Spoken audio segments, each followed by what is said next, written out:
আপনারা যেটা বলতেছেন যে বিয়েতে ফ্যামিলি তাদের ছিল থেকে তাদের বিয়েটা বেস্ট হয়েছে, না তাদের বিয়ে তো ফ্যামিলি ছিল না, ফ্যামিলি ছিল কার, তার বোনের ফ্যামিলি ছিল। আমার যদি একটা বড় বোন থাকতো তার শ্বশুরবাড়িতে লোকজনকে দাওয়াত দিলে আপনারা বলতেন এটা ফ্যামিলি, ওটা তো আমার ফ্যামিলি না। আমার ফ্যামিলি আমার বাড়ির লোকজন কারা, আমার হাজবেন্ডের বাড়ির লোকজন কারা, সেটা আমার ফ্যামিলি না। আমার ফ্যামিলি সেটা না যে আমার খালার শ্বশুরবাড়ির লোকজনের কারা আছে সেটা আমার ফ্যামিলি না। তো আপনারা অনেক সরল সোজা, আপনাদেরকে যেটা বোঝানো হবে আপনারা সেটাই বুঝবেন। আপনারা করলেন কি এর লুক বেস্ট না এর লুক বেস্ট, এটা বেস্ট নাকি ওইটা বেস্ট।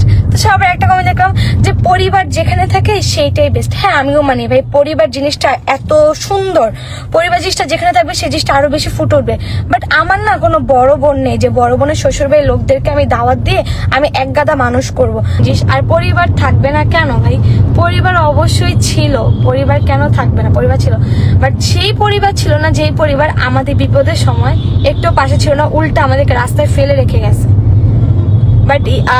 বাট আমি কিন্তু বলছিলাম ইয়াসিনকে তুমি চাইলে দাওয়াত দিতে পারো, কারণ এটা তোমার, তুমি ছোট থেকে বড় হয়েছো। আর না আমিও তোমার পেইনটা বুঝি, একটা পরিবার থেকে চলে আসা এতটা সহজ না। মাঝে মাঝে ইয়াসিনকেও বলি আচ্ছা তোমার খারাপ লাগে না এখন বা কাউকে মিস করো না, আমিই বলি ওকে, আমার সাথে এত কিছু ঘটার পর আমি ওকে বলি।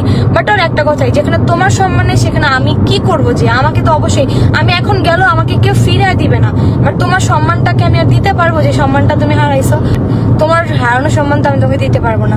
তো এই কারণে আর ও আগায় নাই।